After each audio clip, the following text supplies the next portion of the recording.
Well, good afternoon. Thank you so much for joining us here at Brookside and talking with us a little bit. If you wouldn't mind, if you could just start by introducing yourself to us. Well, thank you very much. My name is Sherjan Ahmadzai, and I am the Director for Center for Afghanistan Studies at the University of Nebraska at Omaha. That's great. And how long have you been in Omaha?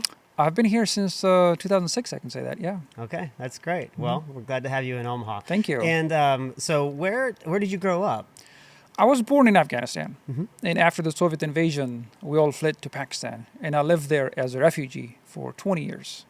So you have firsthand refugee experience as a young boy, or how old were you when I you had was to leave? two years old, I believe. Wow, and Yes. you lived in Pakistan, for how long? 20 years. For 20 years. Yes. Wow. When you first left, what was that like for you and your family? Not good, actually. I remember crossing the border. I remember when we were stopped at the border and people asking us, where are we going? And everybody knew we were crossing to Pakistan. So that's the exchange of words I still remember. Growing up in Pakistan as a refugee, where you don't belong to a country, you don't have rights just like any other citizen of that country would, was harsh, difficult. Schools, hospitals, they were limited in the refugee camps. Initially, for a few months in first year, we lived in a camp, different camps actually, camp to camp we went there, in a tent, I would say. Pakistan happens to be, the area that Pakistan I lived was hot. So in the summer it was pretty hot, with few resources. We lived as refugee and then we moved to city. The city life was a little bit better, but we still had a one-bedroom apartment with 9 people living in it. So it was not a life that I would like to have for somebody else as a refugee. Although I spoke the same language, we followed the same culture of that region of Pakistan.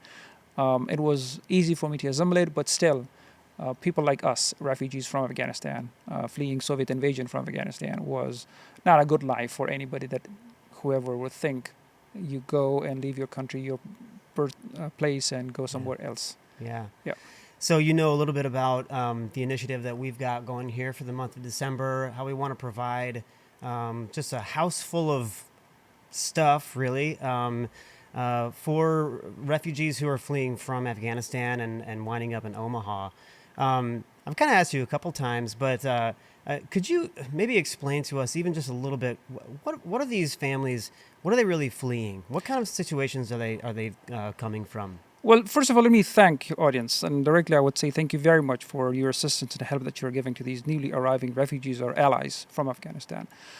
These people are fleeing persecution in many instances. These people are fleeing for their safety of their lives. Quite a large number of them are fleeing because they have been part of an effort that the United States supported for the last 20 years, where a number of elements in the current administration in Kabul or in Afghanistan do not like or oppose them completely to death.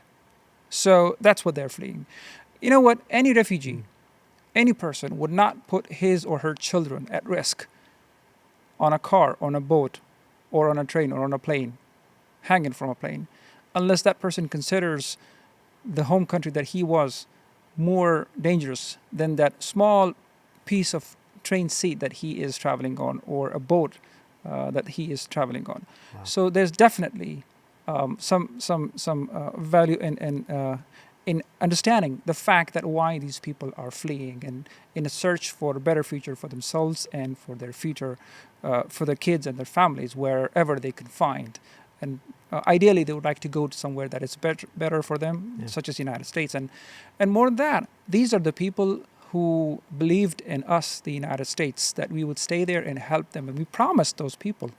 Our leaders went there and promised the Afghan women, Afghan girls who went to school and say, hey, we are going to stand by you and to help you achieve your goals, your dreams of becoming doctors, of becoming engineers, of becoming teachers to help your nation. And suddenly everything tips over against them. And that is difficult to accept. And when you see there are possibilities of you being persecuted or killed for whatever beliefs, political beliefs that you might have before everything changed. So it's sometimes very difficult to understand why these people are fleeing, but easy to understand why somebody would risk such a journey to come to somewhere unknown, completely unknown, that he doesn't know language, culture, religion, whatever you can imagine is totally new for them. Wow. Thank you for just letting us in on that perspective. I think we probably have so many skewed ideas of what exactly is happening, and just to think of that from a very personal standpoint, Thank you. it helps a lot. Yeah. Next thing I'd say or I'd ask is when families then come here as a refugee, what do they face? Are they without everything? Do they sometimes get separated, or what's the experience like? Whatever you can imagine. Given the current Yeah. circumstances that all the people right now, more than 76,000 people were evacuated by United States forces from Kabul, brought to United States. About 40,000 of them are right now at different bases. Some of them have been relocated to different cities. They didn't bring anything. They brought a bag or a suitcase that is no more with them, because in the hustle of all relocation at different military bases, their stuff was taken from them, and with the promise they will get back. Unfortunately, in the hustle, that was not something that happened. So they usually have received some sort of clothing in donation from different people at the bases, but not a lot to live on. They might have a pair of shoes or two pair of shoes, a pair of jacket, or something to wear for a week or two, and they just reuse that. Most of the people, I mean, they are starting completely from scratch. Wow. They have no resources. Resettlement agencies are trying to put them at different places, hotels, Airbnb, and federal government has provided them with funds through these agencies to pay for a few months of their rent and their furniture, for example, for food and anything that they can get. But those resources dry out after 3 months, and they don't have anything else after that. I mean, the best thing that we can do is, of course, initially we can support them with whatever we can, be that clothing, food, furniture, whatever any family needs to restart. That would be immediate for survival. And the second would be for job, if we could offer them jobs in our businesses here. And we do have lack of people. We need people to work in our companies, in our stores. And there is a large number of these people coming into our cities. So why not hire them? And on top of that, Right. some of those people might have English language capacity, or some of them might not, but they are professionals. What if we also help them learn English language by providing some scholarship funds to academic institutions, just colleges or universities like mine? There are programs that cover for that provide them education opportunities, and that adds to the capacity. One thing I should say: this is not something that you would say, "I just help somebody." Actually, you're investing in them, in your own community, because these people are going to stay here. They're going to live in this city. They're going to give back to our community. And this is a long-term investment that we make in them if we want to build their capacity, be that professional capacity or whatever capacity that we can have. If we sponsor a student for a 4-year degree program, you know what happens after 4 years? That person is a better educated person employed by companies here in Omaha, Nebraska. And that person gives back to our community. Actually, it's investment in ourselves rather than giving to somebody who takes it away. So there are plenty of things that we can do in terms of donation, clothing, furniture, food items, kitchen items, whatever, for the survival. But we should think of the long-term perspective also, that we can help these people. I mean, many of us to the United States came as refugees or migrants from everywhere else, and we brought the best of the world. And we can make these people the best of the United States too, just like many of us already are here. Only thing we need is a nudge, a support that we can invest in them and provide them opportunities that we also want for ourselves and our kids. Wow, that's great. Thank you. The last thing I had mentioned to you earlier was this word feeling. What are the families feeling? And maybe you can, I mean, obviously you have your own personal experience as far as what it felt like to leave where you were and feel like, you weren't on your own soil and that kind of thing. What do you think, just to help us understand a little bit more, what do you think these families are feeling? Uncertain about their future. There is a lot of uncertainty surrounding them. Staying at a U.S. military base for 2 months, 3 months, 4 months without knowing where are you going to end up, in a city, in a big city, small city, how is going to be, what kind of life you're going to have, where you're going to go to school, your kids going to go to school, what kind of job you'll have, will you survive in this country, or will you go crazy? That has happened. There are problems, psychological problems, mental problems women and kids face right now. They have been through trauma, let alone the trauma of war, just trauma of getting out of Kabul in that rush among 120,000 people and trying to get on a plane and coming to the United States and being at a base very crowded base with 10,000 other people, and then trying to settle down. That whole trauma has a toll on kids and minds of the women especially, and they will go definitely, most of them, which is unfortunately, through depression. What we can do is to help them ease that transition from going crazy and going mentally, facing mental problems and going to be back normal to normal life and normal citizens in this country. It's difficult to say to leave your country that you invest in, you lived, you had dreams for, in a second, and you lose all that stuff. And you come out of the country with a pair of shoes, with a jacket, with a pair of trousers and a shirt, and you say, "What happened to me? Did I lose all things?" Yes, they did. And many not all, who could not make it out of Afghanistan, still in Afghanistan, they also lost. And everybody's trying to flee to somewhere, or hoping that if they cannot flee, with the hope they live, times will change. But I don't know if that will happen. But some of these people were lucky enough that United States helped them get out and brought them here to the United States. Yeah. Do you think what we're doing will help? Absolutely. You know what? We should not think that whatever small step that we take will not make a difference in the lives of somebody else. These small steps that we take as individuals become huge efforts, and they make changes in people's life. If you give somebody a chair, somebody else gives something similar, and you put them together, a family can live with it. If you give a family $1 or $2, somebody else gives the same thing, that's a big help for them. Let's not forget that whatever we do makes change in their life and brings value to them, and help them understand that America is a welcoming nation. It has welcomed immigrants for centuries, and it is still welcoming immigrants to this country, and will continue to, because this beautiful mosaic of the United States is made out of people, the best minds around the world, and the best people around the world. When you go out in any big city or small city, we see people from every part of the world. If we trace our heritage, we are from somewhere around this world, be the Native Americans or the others who came in after them. So this is the beauty of this country, and they feel welcome. That is the feeling that they need. That is what they're looking for, to be welcomed and to be assisted by us. That's great.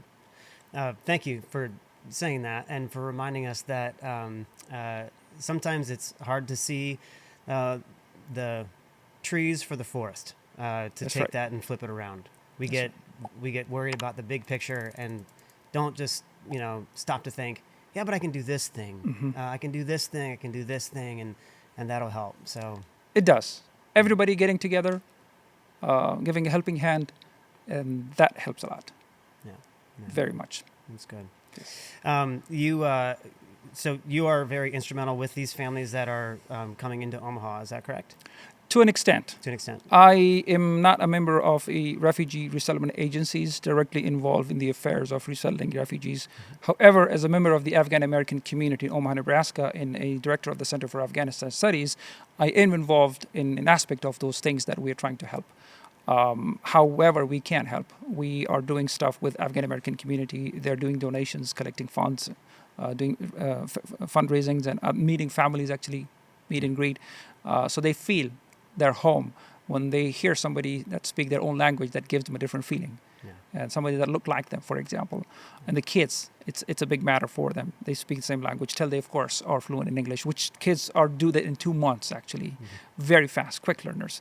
And plus, in my center, in my university, we also get involved with them, assist them. We try to advise them on education opportunities, how they can get education opportunities in my personal capacity, in my official capacity. I've put together a consortium of organizations and businesses. We're trying together find ways how they can employ them.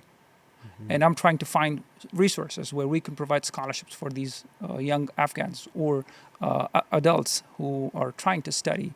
Actually, right now I have 3 or 4 students who are looking for such opportunities where they can be funded for a program where they could go through UNO or other places where they can continue their studies. I have a student of a program that UNO helped establish in Kabul, which was closed down, and she was about to graduate next year in 7 months, but she couldn't because the whole school closed down at Kabul University. And she's here. She contacted us and, hey, I'm here. I did the same program that you guys put together for us, and we're trying to help her whatever way possible. And there are a number of people who are trying to come and contact us for educational opportunities, but there are limitations, and I'm trying to put together resources in whatever way that we can help them. Great, great. We're working with Lutheran Family Services, and they've given us a piece of paper that just says, get one of these, one of these, one of these, one of these, two of Yeah. these, six of these, that kind of thing. We like to say that we're a generous community around here. If we got out all those things on that sheet of paper, times 4, because we committed to 4 families, would we be missing something? Is there something else that these families need? You know what? Every family's needs are different, and they need everything right now. But don't feel down as if you're not able to help 1,000 people. If you can help 10, 15, 20, 30 people, that makes a huge difference in the lives of those 10, 20, 30 people. Yeah. Or then those 10, 20, 30 families. So whatever we can, you can, to help, that helps. Whatever is in your capacity. I mean, that helps. Let's not, we usually would like to aim high. That's a good feeling.